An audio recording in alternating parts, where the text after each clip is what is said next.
le Mali, depuis des années, a ratifié d'énormes textes internationaux et régionaux par rapport aux violences basées sur le genre de façon générale, mais spécifiquement par rapport au mariage d'enfants et aux mutilations génitales féminines. Mais présentement, nous avons notre nouveau code pénal qui vient d'être adopté dans ce mois de décembre déjà. Avec ce nouveau code pénal, nous avons un chapitre qui est dédié au genre. Dans ce chapitre, nous avons plusieurs sections. Nous avons une section qui est consacrée aux agressions sexuelles et à toute autre forme de violence basée sur le genre. Parmi les types de violences basées sur le genre, nous avons l'agression sexuelle. Et c'est dans ce type-là qu'on a ce qu'on appelle les mutilations génitales féminines.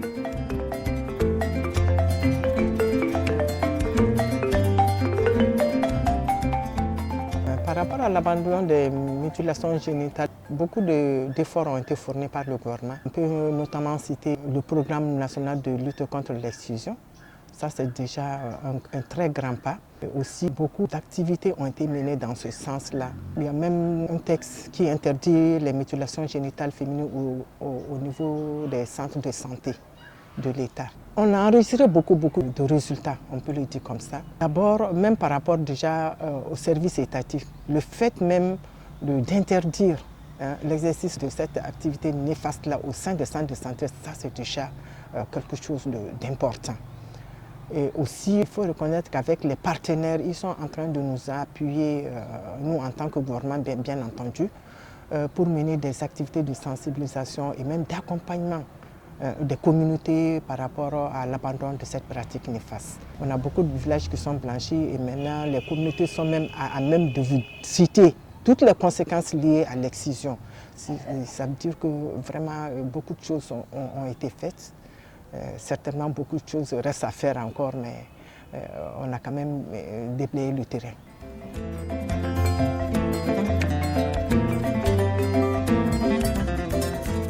Par rapport au problème de santé des femmes qui subissent les mutilations génitales féminines, il faut dire que le problème se situe à deux niveaux. Il y a les problèmes de santé qui peuvent survenir tout de suite, immédiatement après l'acte d'excision. Alors ces problèmes de santé sont essentiellement les hémorragies, c'est-à-dire les saignements qui surviennent aussitôt après l'acte de l'excision. Il y a la douleur, puisque nous savons que souvent ces pratiques-là se font sans anesthésie. Et sur le champ également, lorsque ces pratiques se font en groupe, il y a les risques d'infection, que ce soit la transmission du VIH, de l'hépatite, tout ça là c'est possible. Et il faut dire qu'il y a des problèmes de santé qui peuvent survenir à long terme. Ces femmes-là peuvent avoir des difficultés pour uriner et également elles peuvent développer également des problèmes au cours de l'accouchement. Ça c'est vraiment quelque chose que nous voyons fréquemment dans nos maternités. Les femmes qui ont des difficultés à accoucher dues à certaines formes d'excision qu'elles ont subies. Et il en existe d'autres, d'autres qui sont plus ou moins cachées. Il faut dire que les femmes, quand elles subissent l'excision, elles ont souvent des difficultés pour avoir ce qu'on appelle le plaisir sexuel avec leur mari, leur conjoint. Ça, c'est des constats que nous faisons.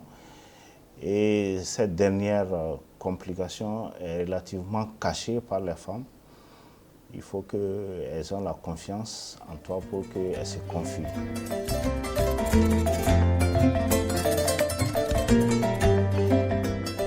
Ces pratiques-là sont considérées comme des thématiques tabous auxquelles on ne doit même pas en parler, à fortiori en discuter et même dire que c'est des pratiques néfastes à la santé. Donc vraiment, il y a de ces communautés qui rejetaient catégoriquement le projet. Et il y a ces communautés qui n'adhéraient même pas aux activités ou qui ne donnaient même pas le temps aux agents de projet de pouvoir s'exprimer. La culture aussi qui fait que la communauté, ou sinon la mauvaise compréhension aussi de la religion aussi par certains membres de la communauté, parce que ces pratiques des fois sont liées à la pratique de la religion, surtout la religion musulmane, pour certains pratiquants. Des fois aussi, on prenait aussi comme le projet, c'est un projet qui vient de l'Occident. Donc c'est l'Occident qui veut imposer toujours un système de colonialisme ou sinon de destruction massive des acquis culturels de la communauté africaine. Donc on est là pour épanouir ces visions occidentaux sur leur communauté. Donc vraiment on a été confronté à beaucoup de problèmes avant d'être accepté par la communauté, avant d'avoir la chance de pouvoir nous exprimer avec la communauté. Et c'est après maintenant ces sensibilisations avec la communauté qu'on a été accepté et que certaines communautés sont allées même à l'abandon de ces pratiques. Le changement majeur, c'est d'abord un sujet qui était tabou dans une communauté. Maintenant, on arrive à discuter de ce sujet et avec les leaders communautaires et avec les leaders religieux et avec la jeunesse. Déjà, on sait que c'est un changement notoire qui est là. Et aussi, la communauté qui se rassemble et pour dire vraiment il faut qu'on abandonne cette pratique et qui se met à faire une lettre d'engagement pour abandonner la pratique et ces conventions d'engagement qui sont signées par les leaders communautaires. Donc ça, c'est des changements notoires. Et même au niveau des centres de santé aussi, il y a les agents de santé aussi qui commencent à avoir maintenant des petites filles non excisées lors de leurs consultations au niveau des centres de santé. Et même au sein de la communauté, on nous montre des filles non excisées. Et même nos agents ont eu à avoir même des homonymes dans des communautés. Donc vraiment, c'est des situations qui sont réconfortantes. Et il y a même des abandons publics aussi qu'on fait. Donc on peut vraiment dire qu'il y a une évolution notoire au sein de la communauté qui est là. Et surtout avec la prise en charge, parce que la communauté ne faisait pas les liens des maux auxquels elles sont confrontées, les maladies qui viennent après la pratique de l'excision et des mariages d'enfants. Donc maintenant, quand il y a la prise en charge, qu'on leur fait comprendre quel est le lien entre les pathologies dont elles souffrent et ces pratiques-là. Donc je dirais que c'est un sursaut d'éveil de conscience qui est là d'un coup et qui les amène vraiment à abandonner ces pratiques, à nous accompagner, à nous dire même d'aller dans d'autres villages, ou sinon c'est d'autres villages voisins qui maintenant voient le changement sur la santé des villages dans lesquels le projet intervient et qui demandent au projet de venir intervenir dans leur village ou dans d'autres communes. On a approché aussi par d'autres maires d'autres communes, d'autres élus d'autres communes, afin que le projet puisse venir couvrir leurs communes aussi.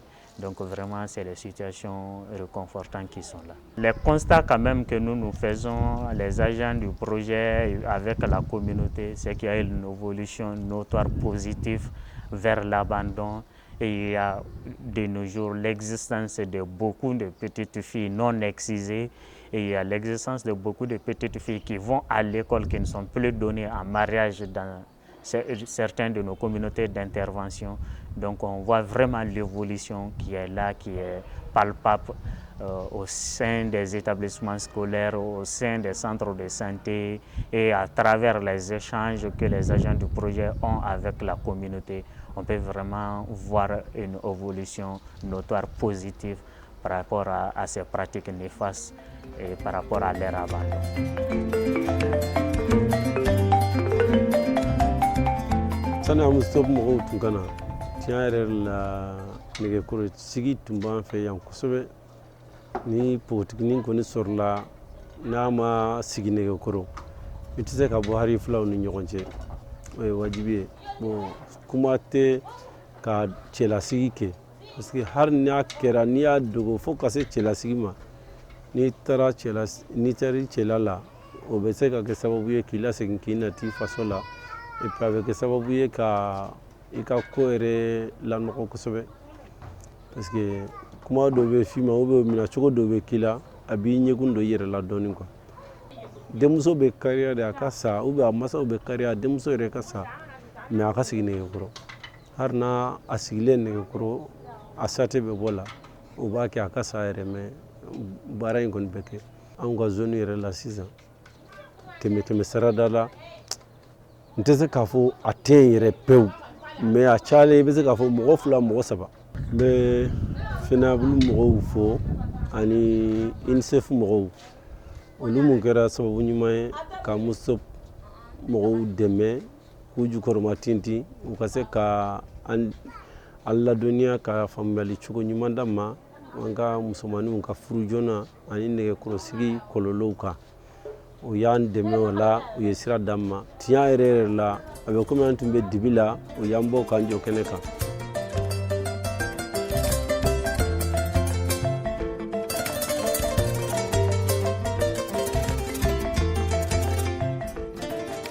Ne denkɛ muso de tun man kɛnɛ quoi an tɛ bana min sidɔn ko liminanpo an tun t'a dɔn k'o ye bana yɛrɛ o de bana tun bɛ ne buramuso la ala y'a kɛ procès mɔgɔw nana an ye baro kɛ o ka baro bɔra ni olu bɛɛ wa u ye fɛɛrɛ kɛ ne n gɛrɛ u la u ye ordonnance sɛbɛn k'a di yan wa u ye n bila ka taa dɔgɔtɔrɔso la ne taara n ye furaw sɔrɔ liminanpo in juguyara kosɛbɛ parce que a tun b'a yɛrɛ ŋaɲa n'a y'a yɛrɛ ŋaɲa jeli bɛ fo jeli bɛ k'a sɔniw na wa laban na m'a fɔ a hinɛ bɛ ne yɛrɛ minɛ wa ne yɛrɛ siranna parce que ko n'a b'ale la laban na a bɛ n'a cɛ yɛrɛ sɔrɔ wa ne wulila ka n jɔ o la sa ala ni procès mɔgɔw n kɔni ye hɛrɛ sɔrɔ a la parce que a furula ka san 5 kɛ a ma se ka den yɛrɛ sɔrɔ o ko den sɔrɔbaliya in sababu ye liminanpo in ye kabiri ne kɔni ye procès mɔgɔw ka ordonnance Idrise ka to ka taa furaw ta siɲɛ 2 siɲɛ 3 ɲɔgɔn na an ye hɛrɛ sɔrɔ alhamdulilayi o sisan cɛ a bangena parce que a kɔnɔya 4 b'a sin na sisan.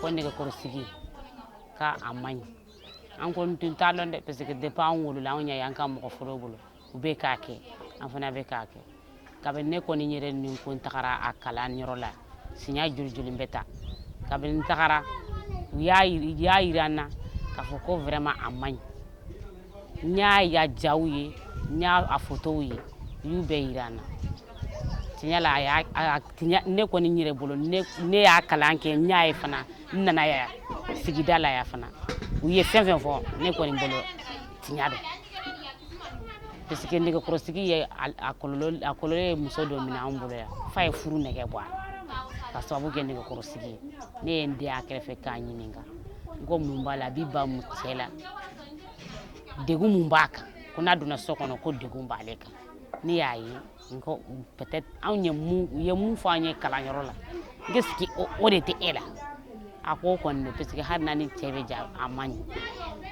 jiginniyɔrɔ fana n y'a ye a ye kɔlɔlɔ lase muso dɔ ma an fɛ yan a kɛra basi bɔn ye basi tɛ se ka jɔ o ye nɛgɛkɔrɔsigi kɔlɔlɔ dɔ ye.